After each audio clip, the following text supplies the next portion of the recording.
बर'फोरनि आखला मा थारैनो हामासिन नामा बर'फोरा थारैनो लासिं सिं जामारदोबो नामा गाबोन हमजालाय बैखालि हमजालाय लं थं देखायग्रा मा माने मा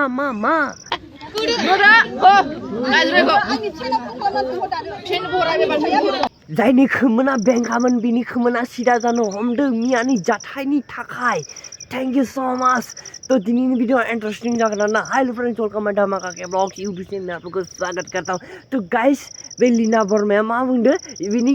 खोमोना सिदा जादों सिदा बिनियाबो पूरा धमाका माने लंथं वीडियो बानायोमोन ना बिनि पोस्ट होदो आरोना दिनै लोगोसे नै पोस्टखौ नायनो हागोन नै पोस्टआ नाया गिबाय साला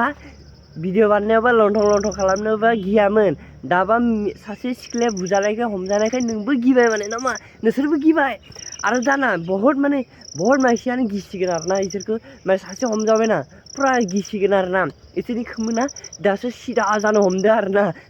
खिथुआव गरम नांदों नोंसोरा दासो साला फैसानि थाइसे थाइनै फैसानि थाखाय फेसबुकआव फैसा मोनदों होननानै मानसिफोरनो देखाय गावखौनो भिउस लानानै दा हमजाना बुजानायखाय नोंसोराबो माने खिथुआव गरम नांदो बानाय मानो बानायनो हायाखै दालाय नोंसोर हा बुरबकफोर साला गथ' गथाय थानाबो नोंसोर साला गथ' गथायखौ नुहोनानै बिदि खालामबाय थायो साला बुरबकफोर मोसौ गाद' गुरु नोंसोर खालि फैसानि थाखायसो बाहायदोंमोन नामा बुरबकफोर दाना खिथुआव गरम नांदोंना धुङा उरिदो अर जोंबाय थानाया दा दै लुजादोना साला अर खोमोर जाबाय साला कन्टेन्ट मोनाखैमोन नोंसोर गावनि देहाखौसो देखायना कन्टेन्ट बानायदोंमोन साला बुरबकफोर लोगोफोर भिडिअ बेसेबांसो मोनजालांदोंबा शेयार खालामना दाबाव आरोना फंबाय हिसाबै जानानै आंखौबो सापर्ट खालामदो आरोना नोंसोरथ' खालामखाया नोंसोर लंथं नुनायखौसो खालामो जों बायदिसो खालामखाया दे होनबा बारा बुंजाया आरोना ससियेल मिडियाआव बारा बुंबा हाबो खिथु दङा नांगोन बाय